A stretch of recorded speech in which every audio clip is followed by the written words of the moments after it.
Hello students, welcome back to Wisdom Defence Academy. मैं हूं प्रियंका चौधरी, आपकी केमिस्ट्री एजुकेटर। काफ़ी टाइम बाद आज हम मिल रहे हैं और आज हम टॉपिक कवर करेंगे एटॉमिक स्ट्रक्चर।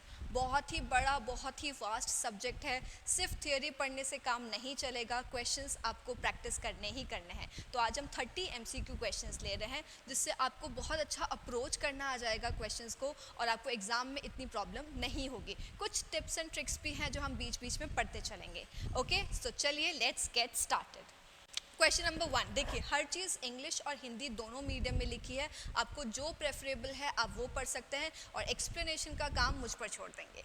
ओके, तो चलिए, what is the atomic number, ये हमसे पूछ रहा है कि परमाणु संख्या एलिमेंट की कैसे हम निकालते हैं। तो is it number of protons या फिर न्यूट्रॉन्स या फिर प्रोटॉन्स एंड न्यूट्रॉन्स या फिर नंबर ऑफ एटम्स। देखो नंबर ऑफ एटम्स तो हो ही नहीं सकता है ना, तो proton, neutron and proton plus neutron. तो आपको दो बातें बहुत अच्छे से समझ जानी है। बहुत बार मैंने इसको रिपीट भी किया है कि जब भी हमसे एटॉमिक नंबर पूछा जाता है तो वो हमेशा प्रोटॉन की संख्या ही होती है, हमेशा। और अगर एटॉमिक मास पूछ लेंगे, जो कि नेक्स्ट क्वेश्चन है, तो वो होता है हमेशा प्रोटॉन प्लस न्यूट्रॉन। देखिए ये हमारा एटम है, ये बीच में न्यूक्लियस है, न्यूक्लियस में न्यूट्रॉन और प्रोटॉन ये दोनों रहते हैं। और एटम का जो हम मास अगर हमें निकालना होता है तो वो जो न्यूक्लियस के अंदर जो भी प्रेजेंट है वो उससे मास निकलता है। तो अगर हमें मास निकालना है एटम का तो वो न्यूट्रॉन प्लस प्रोटॉन है। और अगर हमें सिर्फ और सिर्फ उसकी संख्या निकालनी है तो वो हमेशा प्रोटॉन ही होता है। सो नंबर ऑफ प्रोटॉन्स जो है वो हमारा बिल्कुल सही आंसर होगा। इसी की तरह जस्ट नेक्स्ट क्वेश्चन यही पूछ लिया है, मास नंबर है ना, एटम का भार जो है वो किससे हमें पता चलता है कि वो कितना है। तो नंबर ऑफ प्रोटॉन से तो संख्या पता चलती है, नंबर ऑफ न्यूट्रॉन से हमें कुछ पता नहीं चलता है, कुछ भी पता नहीं चलता है, और ना ही नंबर ऑफ इलेक्ट्रॉन से हमें कुछ पता चलता है। तो जब भी भार की बात होगी तो it is always proton and neutron, proton plus neutron. ये दोनों के दोनों कहाँ होते हैं, एटम के बीच में न्यूक्लियस में प्रेजेंट होते हैं, और वही हमें बताते हैं एटम का बराबर मास, और नंबर हमें बताते हैं प्रोटॉन्स। सिंपल। चल आगे बढ़ते हैं। Right answer is option number C. Okay, which of the following elements has the largest number of atoms in its molecule? देखिए मॉलिक्यूल कैसे बनता है, जब एटम्स इकट्ठा होकर कंबाइन होते हैं एक फिक्स रेशियो में, तो उसको हम मॉलिक्यूल्स बोलते हैं। तो अब oxygen, sulphur, nitrogen, chlorine, oxygen, sulphur, nitrogen and chlorine, ये तो एटम है। ये हमसे पूछ रहा है मॉलिक्यूल। तो ऑक्सीजन का मॉलिक्यूल क्या होता है, O2, राइट। सल्फर का मॉलिक्यूल क्या होता है, अगर ये नहीं पता होगा एस टाइप के क्वेश्चंस हम अटेम्प्ट कर ही नहीं पाएंगे। सल्फर होता है S8, नाइट्रोजन होता है N2 एंड क्लोरीन होता है Cl2। तो ये सब मॉलिक्यूल्स हैं, राइट। तो इसमें सबसे ज़्यादा है ना, यही पूछा है लार्जेस्ट, सबसे ज़्यादा नंबर ऑफ एटम्स किस में है, तो वो है हमारा सल्फर मॉलिक्यूल, राइट। इसमें एक और, इसको थोड़ा और करने के लिए वो ऑर्डर भी पूछ सकते हैं कि क्या ऑर्डर है। तो जैसे फॉस्फोरस इसमें नहीं दिया है, मैं अलग से आपको बता रही हूँ। फॉस्फोरस जो मॉलिक्यूल होता है वो P4 होता है। तो जब तक आपको नहीं पता चलेगा मॉलिक्यूल क्या है तब तक आप क्वेश्चन नहीं अटेम्प्ट कर पाओगे। P4 फॉस्फोरस के लिए, ऑक्सीजन के लिए O2, सल्फर के लिए S8 है ना, नाइट्रोजन के लिए N2 and Cl is Cl2। Simple. इसमें ये इंक्लूड नहीं था, मैंने एक्स्ट्रा दिया है, बट इस तरीके के क्वेश्चन को हम इस तरीके से सॉल्व करते हैं। आंसर इज सल्फर, क्योंकि इसमें 8 एटम्स है एक मॉलिक्यूल में। Next, what is the atomic number of helium. देखिए एटॉमिक नंबर ऑफ हीलियम, ये आगे भी मैं आपको इसके बारे में बताऊंगी। इसके लिए आपको पीरियोडिक टेबल थोड़ी बहुत पता होनी चाहिए, मतलब थोड़ा बहुत उसका आइडिया आपको होना चाहिए। और एटॉमिक नंबर 1 से लगाकर 20 तक, यानी कि हाइड्रोजन से लगाकर कैल्शियम तक, कैल्शियम का 20 होता है, इतने आपको ऑन टिप याद होने चाहिए, राइट। तभी आप इस टाइप के जो एटॉमिक नंबर वाले क्वेश्चन से आगे बहुत सारे आएंगे, फिर हम पीरियोडिक टेबल से भी देखेंगे उसको कैसे करना है, बट इतने आपको ऑन हैंड आने चाहिए। इसने पूछा ही हीलियम, कुछ भी डिफिकल्ट इसने पूछा नहीं है, क्योंकि सबसे पहला होता है हाइड्रोजन और सेकंड नंबर होता है हीलियम, फिर हम लिथियम, बेरिलियम, बोरॉन और ऐसे से करके आगे तक बढ़ते हैं। तो इसने केवल और केवल हीलियम का पूछा है। Helium neon argon noble gases वाला होता है, सबसे राइट साइड में होता है पीरियोडिक टेबल के। तो हीलियम का एटॉमिक नंबर क्या होता है, 2। बहुत इजी क्वेश्चन है, कुछ ज़्यादा इसमें है नहीं, बट हीलियम के अलावा कुछ और भी पूछ सकते हैं ये लोग। What is the hydrogen atomic number? Hydrogen का एटॉमिक नंबर क्या होता है, ये उससे भी थोड़ा और इजी पूछ लिया। पीरियोडिक टेबल में सबसे पहला एलिमेंट ही हाइड्रोजन होता है, और हाइड्रोजन का केवल और केवल एटॉमिक नंबर जो होता है वो 1 होता है। अब इसमें एक अच्छा क्वेश्चन ये लोग कभी कभार पूछ लेते हैं। ये सपोज कीजिए हाइड्रोजन का एटम है, इसके अंदर जो न्यूक्लियस होता है एक ही प्रोटॉन होता है इसमें, और इसमें न्यूट्रॉन होता ही नहीं है, राइट, और एक ही इसके पास इलेक्ट्रॉन होता है। तो हाइड्रोजन के पास एक ही प्रोटॉन होता है और एक ही इलेक्ट्रॉन होता है। इलेक्ट्रॉन से हमें कुछ नहीं पता चलता है, हमें पता चलता है न्यूट्रॉन प्लस प्रोटॉन और प्रोटॉन। प्रोटॉन से इलेक्ट्रॉन, इसका एटॉमिक नंबर हमें पता चल जाता है, और प्रोटॉन और न्यूट्रॉन को प्लस करेंगे तो मास। अब क्योंकि इसमें न्यूट्रॉन है ही नहीं तो केवल और केवल प्रोटॉन है, यानी कि इसका मास भी 1 है और इसका नंबर भी 1 है। ये इकलौता पूरे पीरियोडिक टेबल में ऐसा एलिमेंट है जिसके अंदर नंबर और मास दोनों के दोनों क्या है, सेम टू सेम, हाइड्रोजन। और इसका ये हो गया 1 और मास भी हो गया 1, वो भी 1 होता है। What is the atomic number of indium element? अब पता नहीं कहाँ से ये इंडियम आ गया है, ये वो ऐसे सोचना है। थोड़ा बहुत पीरियोडिक टेबल को पढ़ेंगे, समझेंगे, उसके एलिमेंट्स आपको याद रहेंगे तो इस टाइप के क्वेश्चन बहुत आसान हो जाते हैं। देखिए यहाँ से शुरू करेंगे। हमें पता है इस तरीके से जो होते हैं वो होते हैं रोज, मतलब ग्रुप्स, और इस तरीके से जो होते हैं वो होते हैं पीरियड्स। तो टोटल 7 पीरियड्स होते हैं और हमारे जो ग्रुप्स होते हैं वो 18 ग्रुप्स होते हैं, स्टार्टिंग विद हाइड्रोजन, और लास्ट में यहाँ पर हमारे पास आता है helium. Okay, helium, neon, argon, krypton, xenon and radon, इस तरीके से। और ये तो सबको पता है, हेलिना की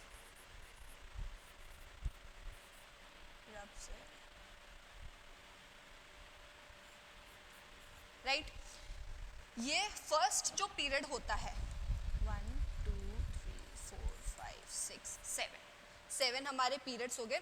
मैं यहाँ पे पूरी ऑलमोस्ट पूरी पीरियोडिक टेबल यहाँ पे बना रही हूँ क्योंकि इसके आगे के जो क्वेश्चंस है आई सपोज इसी से ही रिलेटेड है। हाँ, सबके एटॉमिक नंबर ये पूछ रहे हैं, तो मैं सीधा इस पेज, ये जो 6th पेज है, इस पे आ जाऊँगी। तो मैं यहाँ पे आपको क्लियर से सब बता रही हूँ।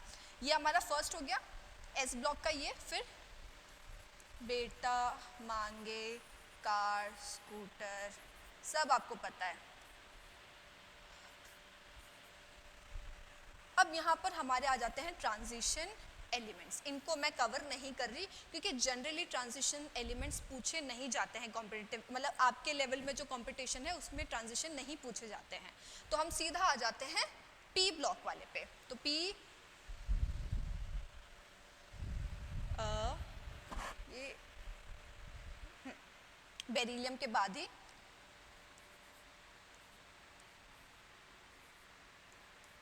राइट, BCNOF, ये हमारा 13 ग्रुप है, 14, 15, 16, 17 एंड लास्ट इज 18 में नोबल गैसेस आ जाते हैं।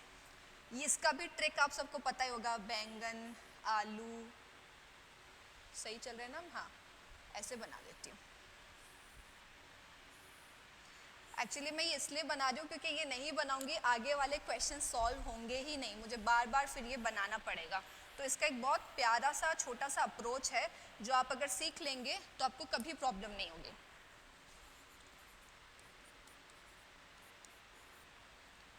अब ये खाली बैंगन, आलू, गाजर इन थैला, इससे काम नहीं रहेगा। वो पता भी होना चाहिए कि बैंगन क्या है, boron, aluminium, gallium, indium and thallium, ये चीज़ पता होनी चाहिए, तभी इसका कोई मतलब है।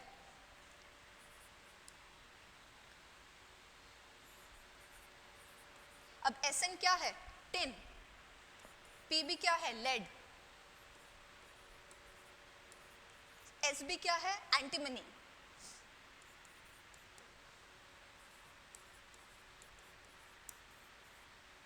Fluorine, chlorine, bromine, iodine, एस्टेटिन। Almost हमने पूरी बना दी। अब देखिए इसको क्वेश्चन को करने का, ये मैंने थोड़ा सा बैकग्राउंड सेटअप किया है, क्वेश्चंस को सॉल्व करने के लिए काम आएगा। ये हमसे पूछ रहे हैं इंडियम एलिमेंट जो है इसका एटॉमिक नंबर क्या है। अब ऐसे तो हम जैसे मैंने बोला कि जनरली हम 1 से 20 कैल्शियम तक याद करेंगे टिप तक, तो वो इतना हमारे लिए सफिशिएंट है। उसके बाद कि अगर ये पूछ लेते हैं तो हमें ये ट्रिक फॉलो करनी है। इंडियम कहाँ है, ये रहा। कौन सी फैमिली का है ये, पी ब्लॉक में 13th फैमिली जो बोरॉन फैमिली है उसका है। अब हमें इसका ये पता होना चाहिए कि ये क्या होता है, P1 है ना, जो एक इलेक्ट्रॉन है, P ब्लॉक है ये, P ब्लॉक में सबसे पहला ही है तो P में एक ही इलेक्ट्रॉन आएगा। अभी कौन से नंबर पर है ये देखना है। ये देखिए कौन सा पीरियड है, 2, तो इंडियम कौन से पीरियड में, 2 के बाद 3 4 5th पीरियड में, तो ये 5P1 है। ओके, अब हमें जस्ट क्या चेक करना है, इससे जस्ट पहले वाला नोबल गैस जो है वो कौन सा है, तो इंडियम से जस्ट पहले क्या आ रहा है, क्रिप्टन, तो हम यहाँ पे लिख देंगे क्रिप्टन। अब एक और छोटी चीज़ जो हमें पता होनी चाहिए वो ये है कि हमारे जो नोबल गैसेस है इनका इलेक्ट्रॉनिक जो कॉन्फ़िगरेशन है या फिर इनकी जो एटॉमिक नंबर है वो क्या है, वो भी पता होनी चाहिए। तो हीलियम की 2, नियॉन की 10, जस्ट इसको ऐसे याद कर सकते हैं डिफरेंस टाइप, जैसे पहले वाले में 8 का डिफरेंस है, फिर 8, फिर 18, फिर 18, फिर 36, इस तरीके से। तो 2 8 18, देखो इन दोनों के बीच में 8 का है, इसमें भी 8 का है, 2 8 18, फिर 36, इसमें भी 8 का है। यहाँ तक अपना काम बन गया, आगे का रहने देते हैं। तो इंडियम से जस्ट पहले जो नोबल गैस है वो है क्रिप्टन। क्रिप्टन की क्या है, 36, तो अगर इसकी 36 है और हमारे पास 5P1 आ चुका है ना, तो 5P आ गया है, यानी कि 5S भी होगा, 5S2 भी होगा, है ना। 36 सही लिखा ना मैं, 2 2 10 18 18 प्लस 18 36, हाँ सही तो लिखा है 36। और हाँ यहाँ पर डी ब्लॉक भी आ गया है ना हमारा, डी ब्लॉक भी बीच में इतना बड़ा है, तो डी में कितने होते हैं, 10 होते हैं, तो 5S2 और इससे पहले क्योंकि 5P है तो डी 4 में आ जाएगा, तो 4D10, क्योंकि डी ब्लॉक हमारे बीच में आया, इसको स्किप नहीं कर सकते हैं, सिर्फ यहाँ तक स्किप कर सकते थे। अब देखिए ये 36 है, हमें पता है, P में 1 आ गया, 10 और 2, इस सबको टोटल करते हैं, 36 प्लस 10 46, 47 48 एंड 49, तो हमारा आंसर इज 49। एक बार नटशेल में फटाफट बता देती हूँ, कंफ्यूजन शायद थोड़ा सा हो सकता है, वापस से बताती हूँ। जो भी हमें एलिमेंट पूछा है सबसे पहले वो निकालो कि उसकी मैपिंग निकालो, वो एग्जिस्ट कहाँ करता है, तो ये एग्जिस्ट करता है भैया 13th वाले ग्रुप में, बोरॉन फैमिली में। तो बोरॉन में P1 यानी एक ही इलेक्ट्रॉन आता है और वो P में आता है, ठीक है। अब पीरियड देखेंगे, अब हम पीरियड देखेंगे, कौन सा पीरियड आ रहा है, अब हम पीरियड देखेंगे, इंडियम कौन से वाले पीरियड में आ रहा है, 5th वाले पीरियड, तो हम P के आगे 5 असाइन कर देंगे।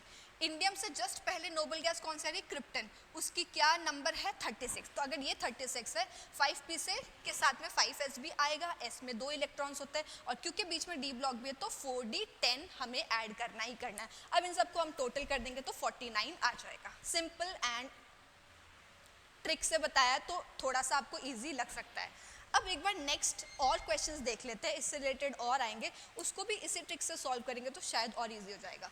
एटॉमिक नंबर ऑफ बेरिलियम, अब इसने बेरिलियम पूछ लिया है, बेरिलियम S ब्लॉक में है, सीधा यहीं पर ही आता है, 20 के अंदर अंदर आता है तो हमें ज़्यादा प्रॉब्लम है नहीं। 1 2 3 एंड 4 इसका सिंपल आंसर है, इसमें ज़्यादा ट्रिक लगाने का काम नहीं है, बट आगे एक आध क्वेश्चन है आई गेस जहाँ पे ये लगाना पड़ेगा। एल्यूमिनियम एलिमेंट है ना, एल्यूमिनियम के लिए पूछ रहा है कि एल्यूमिनियम का क्या है, वैसे अप टू 20 है तो 13 इसका होता है, बट अगर आपको नहीं पता, ये रहा एल्यूमिनियम, हम ऐसे करके बना भी सकते हैं ना। एल्यूमिनियम से जस्ट पहले क्या आ रहा है, नियॉन, नियॉन का क्या होता है, 10, यहाँ पे लिख देती हूँ मैं, नियॉन का क्या होता है, 10, और एल्यूमिनियम कहाँ आ रहा है, कौन से वाले में रहा है, 3 में, तो यानी कि 3P और एक 1 तो आ ही जाएगा, और 3P है यानी कि 3S2 तो होगा ही होगा, और 3P में D ब्लॉक नहीं आता है। D ब्लॉक कब से शुरू होता है, 4P से शुरू होता है, 4P अगर आ गया तो 3D आएगा, बट अगर 3P है तो 2D तो होता ही नहीं है ना। इनको प्लस कर देते हैं, 10 11 12 एंड 13, तो सिंपल हमारा आंसर आ गया 13, एल्यूमिनियम का 13।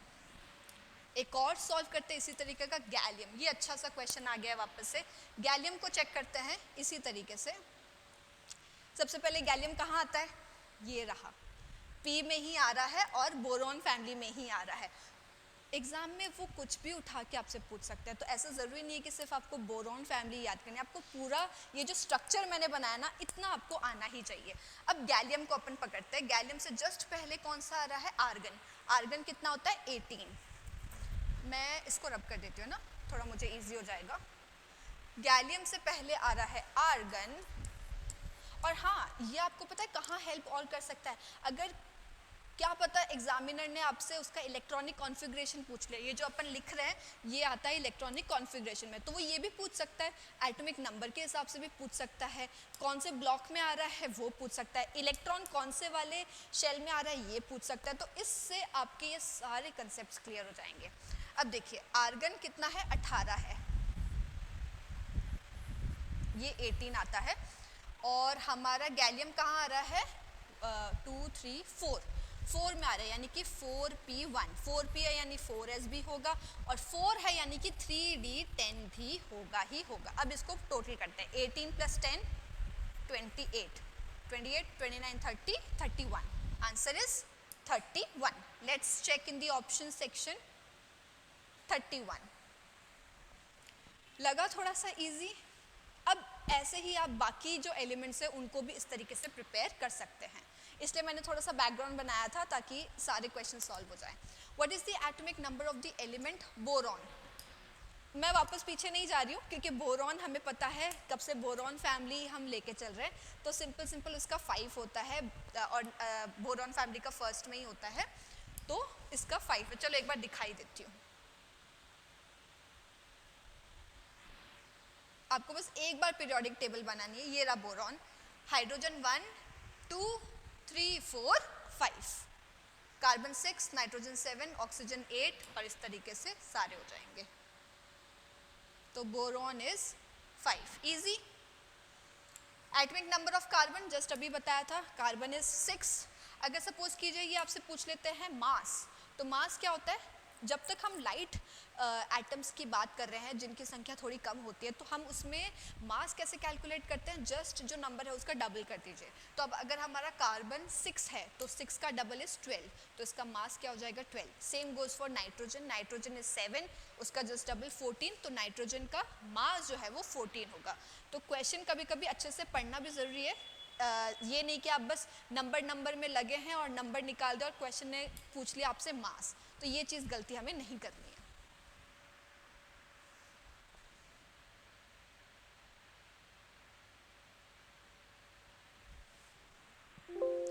Okay, which of the following element has the lowest atomic mass?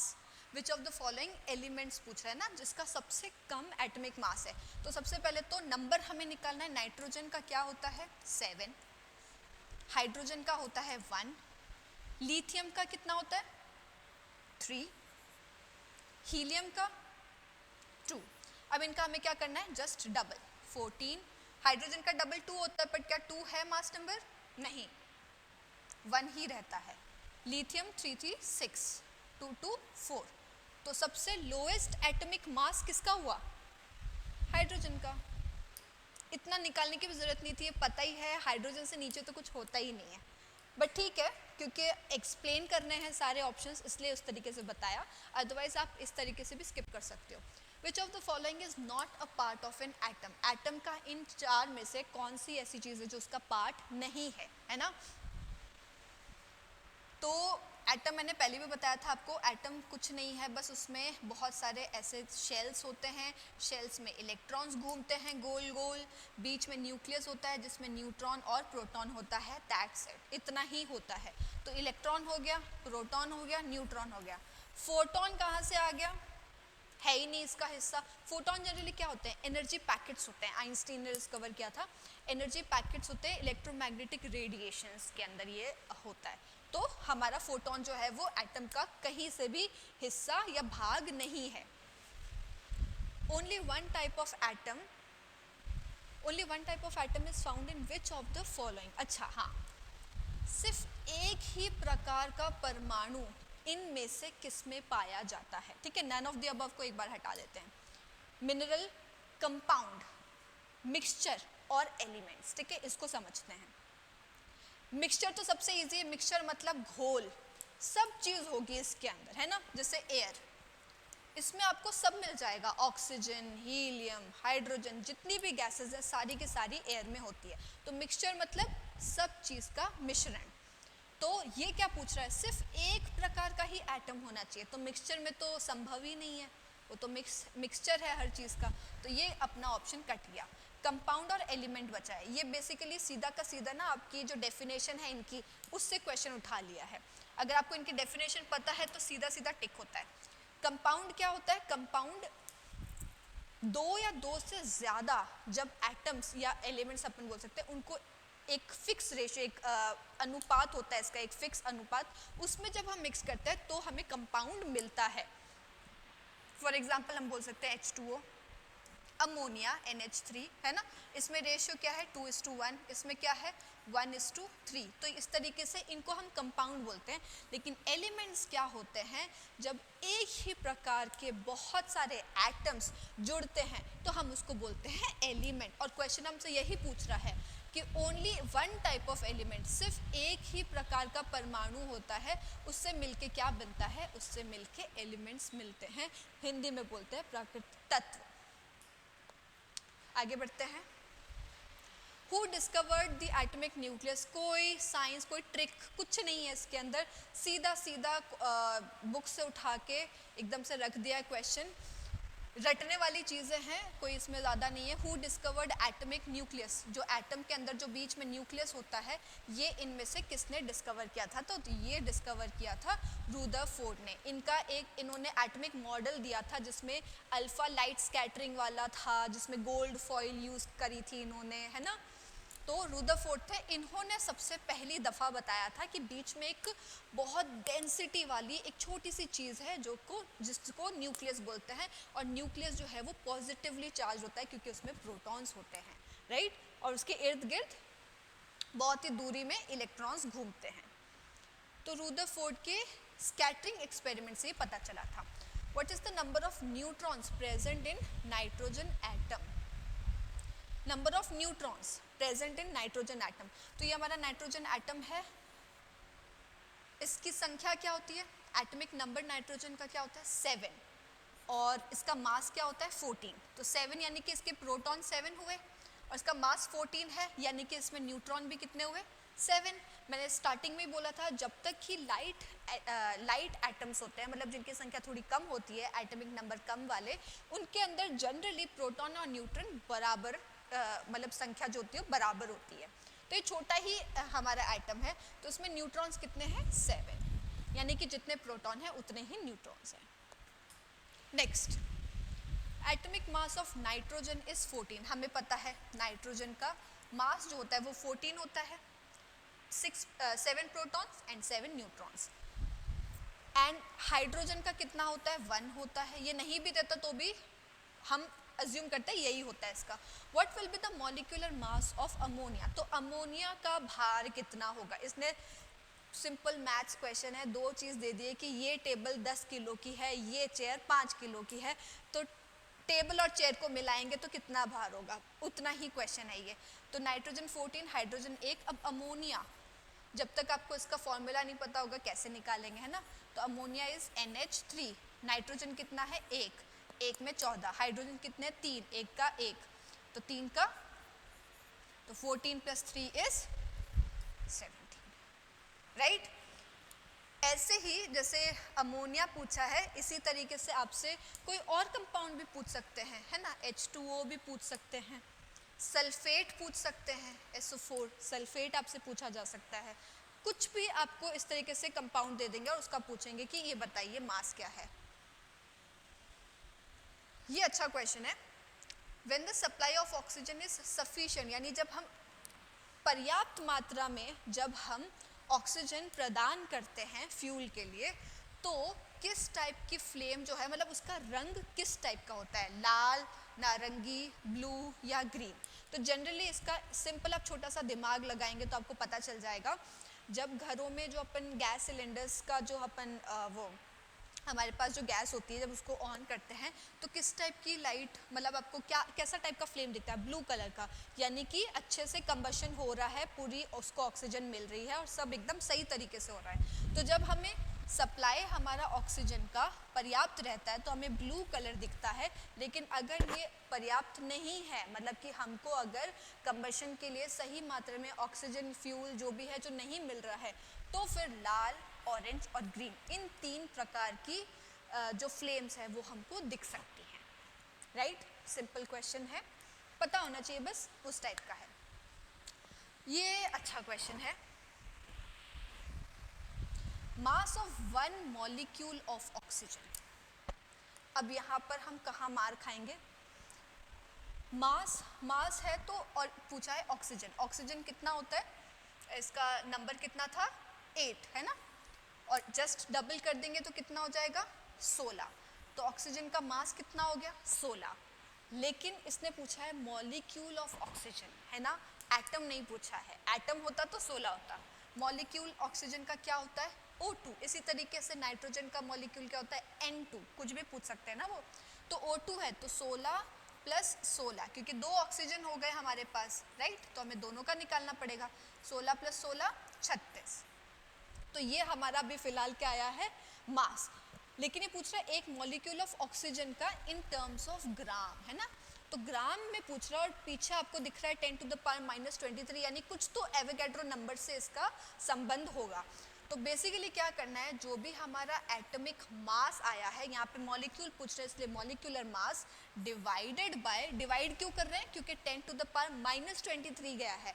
Avogadro number generally क्या होता है 6.022 इंटू 10 टू द पावर 23। अगर हम मल्टीप्लाई करते तो +23 ही रहता। अब ये माइनस क्यों हो रहा है, क्योंकि ये डिनोमिनेटर नीचे आ गया है, तो नीचे आ गया है इसलिए ये माइनस हो गया। तो बिना किसी फॉर्मूला के भी आप इस तरीके से अप्रोच करेंगे तो क्वेश्चन सॉल्व हो जाएगा। अब हम इसको ऐसे डिवाइड करेंगे, यहाँ पे 36 डिवाइडेड बाय इतना, तो ये आपके approx 5.3 into 10 to the power -23 आ जाएगा, 5.3 के आसपास, राइट। बहुत एग्जैक्ट भी आपको ज़रूरत नहीं है निकालने की, बस एक टर्म आ जाएगा, बस अगर 5 भी आ जाता है, कहीं और तो 5 है नहीं, तो वो सीधा सीधा टिक हो जाता है। तो अगर माइनस में एवोगैड्रो नंबर आ रहा है, इसका मतलब हमें डिवाइड करना है। अगर मॉलिक्यूल पूछा जा रहा है तो उसको पूरा खोल के, उसको पूरा ऐड करके सारे आइटम्स को, तब जाके वो नंबर आपको निकालना है, राइट। इसमें 2 चीज़ें थी, बहुत अच्छा क्वेश्चन है ये। ऑक्सीजन के अलावा ये किसी और का भी पूछ सकते हैं। सब atomic particle of any atom is not, ये पूछ रहा है कि इनमें से एटम का कौन सा पार्ट नहीं है। ये पहले भी आया था ना, जस्ट एक क्वेश्चन, इलेक्ट्रॉन था, न्यूट्रॉन था, प्रोटॉन था, यहाँ पे क्या दे दिया था फोटॉन, एनर्जी पैकेट्स। अब क्या दे दिया जीन्स। जीन्स कहाँ होते हैं, क्रोमोसोम्स में होते हैं, न्यूक्लियस में होते हैं, हमारे बॉडी के सेल में होते हैं। तो जीन्स जो है ये एटम का पार्ट नहीं है। ऐसे कुछ इजी क्वेश्चंस भी दे देता है टाइम बचाने के लिए। Which of the following is not true about atoms, यानी कि 3 चीज़ें सही हैं और एक चीज़ जो है एटम के बारे में वो गलत लिखी गई है, बस वही हमें निकालना है कि क्या गलत है। नीचे से शुरू कर लेते हैं। Atoms are very small in size, बिल्कुल सही है, बहुत सूक्ष्म, बहुत छोटे होते हैं एटम्स, तो ये बात तो सही है, पर हमारा क्वेश्चन है नहीं सही है, वो बताना है। Atoms of 2 elements are similar. Atoms of 2 elements, 2 elements लिख लेती हूँ मैं, सपोज कीजिए ऑक्सीजन लिखा है मैंने, नाइट्रोजन लिखा है। ये कह रहा है कि जो एटम है 2 एलिमेंट्स के, क्या वो सेम हो सकते हैं? सेम कैसे हो सकते हैं? ऑक्सीजन के एटम के अंदर जो फोटोन, जो प्रोटॉन्स है वो कितने होंगे 8, नाइट्रोजन में कितने होंगे 7, तो एटम तो चेंज हो गया, राइट। किसी भी 2 एलिमेंट का एटम सेम हो ही नहीं सकता, वरना तो वो सेम एलिमेंट हो जाएगा, तो ऐसा पॉसिबल ही नहीं है। हर एलिमेंट का एटम अलग होता है, तो ये चीज़ हमारी गलत लिखी गई है, जो प्रश्न के हिसाब से सही आंसर है। और देख लेते हैं, they are in the order of 10 to the power -10 metre, ये बिल्कुल सही है, -10 मीटर। अगर आपसे एटम का पूछा जाता है कि एटम की साइज क्या होती है, तो 10 टू द पावर -10 मीटर। यानी कि एक नहीं, हाँ वो दूसरे में आ जाएगा, छोड़ो। The atoms of an element are the same in all state. किसी भी स्टेट में, अगर किसी भी स्टेट में हमारे एटम्स प्रेजेंट हैं तो वो the atoms of element are the same, हाँ वो किसी भी स्टेट में सब सेम ही रहते हैं, तो ये सही है। अगर आपको इनमें से चार जो लाइनें लिखी हैं, चार में से सपोज कीजिए आपको दो ही पता है, लेकिन वो दो भी आपको ऐसी पता है जिससे आपका आंसर सॉल्व हो रहा है, तो बाकी आपको नहीं भी पता होगी तो भी चलेगा, कोई दिक्कत नहीं है। ठीक है, नेक्स्ट लेते हैं अभी अपन। What is the number of neutrons in an atom equal to. Neutrons जो होता है किसी भी एटम के अंदर, वो किसके इक्वल होता है, किसके बराबर होता है। बार बार मैंने बताया है एटॉमिक नंबर, एटॉमिक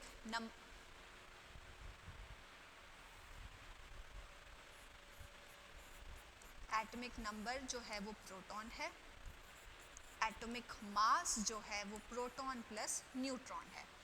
ये पूछ रहा है what is the number of neutrons, तो न्यूट्रॉन्स जो है वो किसके बराबर होगा, तो वो किसके बराबर होगा, मास माइनस नंबर।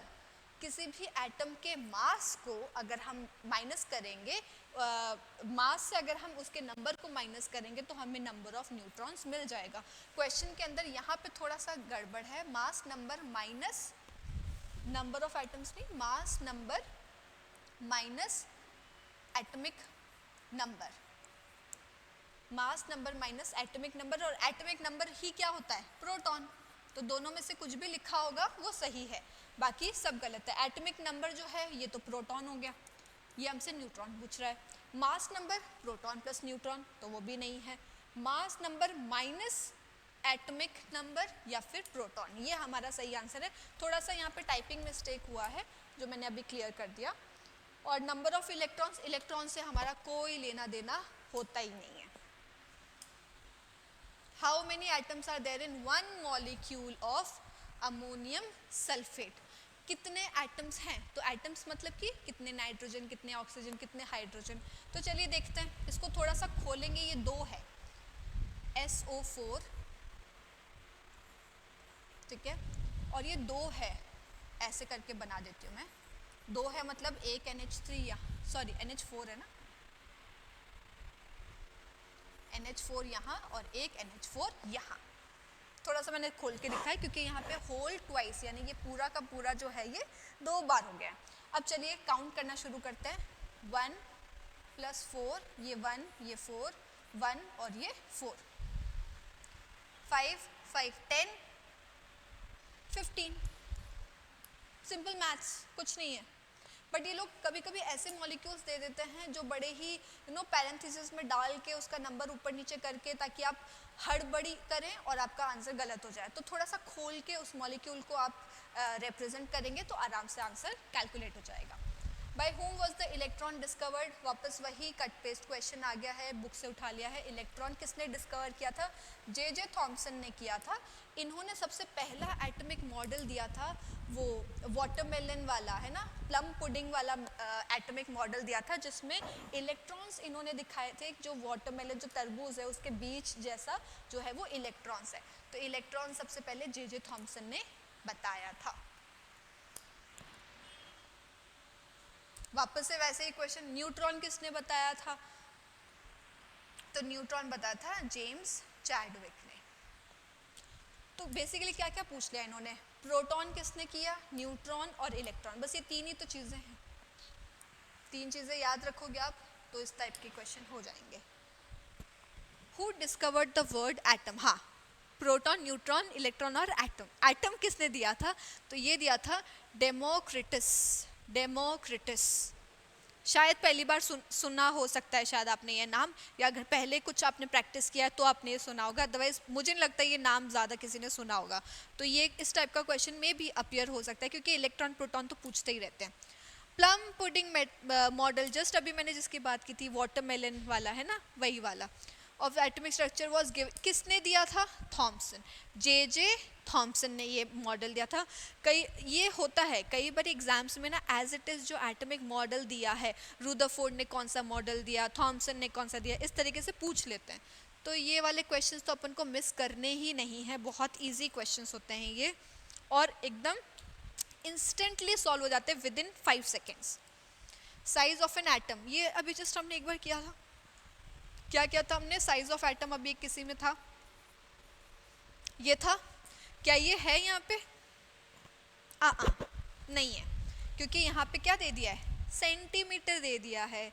तो अगर हम मीटर को सेंटीमीटर में कन्वर्ट करेंगे, क्योंकि सेंटीमीटर, देखो 1 मीटर में, अब ये मैथ्स आ जाएगी पूरी, मैं उस जोन में नहीं जा रही हूँ, 1 मीटर में 100 सेंटीमीटर होते हैं, यानी कि ये -10 है, तो ये अभी कितना हो जाएगा, -8, -12 नहीं होगा, ठीक है, -12 नहीं होगा, -8 होगा।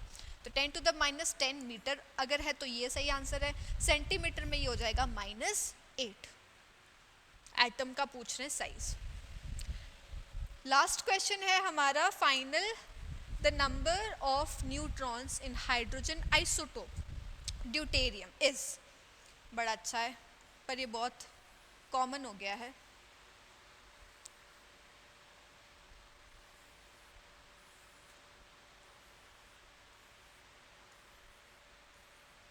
हाइड्रोजन, ड्यूटेरियम, ट्रिटियम, ये 3 आइसोटोप्स होते हैं हाइड्रोजन के। इन सब में देखिए नंबर जो है, एटॉमिक नंबर वो सेम है, यानी कि नंबर ऑफ प्रोटॉन्स जो है वो सब में क्या है, सेम है। ऊपर बढ़ रहा है संख्या, यानी मास चेंज हो रहा है। तो मास क्या होता है, प्रोटॉन प्लस न्यूट्रॉन। अगर सब में प्रोटॉन एक ही है तो यानी न्यूट्रॉन की संख्या बदल रही है। यहाँ पे न्यूट्रॉन है ही नहीं, यहाँ पे 2 है यानी कि 1 प्रोटॉन है और 1 क्या है, न्यूट्रॉन, और इसमें 3 है यानी 1 प्रोटॉन है यानी 2 न्यूट्रॉन्स है। क्वेश्चन क्या पूछा है, number of neutrons in hydrogen isotope deuterium, deuterium के अंदर न्यूट्रॉन कितने हैं, 1 है। इसी प्रकार से ट्रिटियम भी पूछा जा सकता है ना। तो ड्यूटेरियम में कितने हैं, 1, ट्रिटियम में 2, एंड सिंपल अगर हाइड्रोजन पूछते तो 0, राइट। इसी के साथ हमारे सारे क्वेश्चंस ख़त्म होते हैं। आई होप आपको एक अच्छा सा आउटलुक मिला होगा कि ये इस टाइप के जो एटॉमिक स्ट्रक्चर से रिलेटेड जो क्वेश्चंस है वो किस तरीके से हम सॉल्व कर सकते हैं। तो ऐसे ही आप बुक्स पढ़िए, थ्योरेटिकल नॉलेज बढ़ाइए और क्वेश्चंस करके एक लॉजिकल अपना माइंडसेट स्टार्ट कीजिए। So thank you very much. Take a very good care of yourself. Keep studying.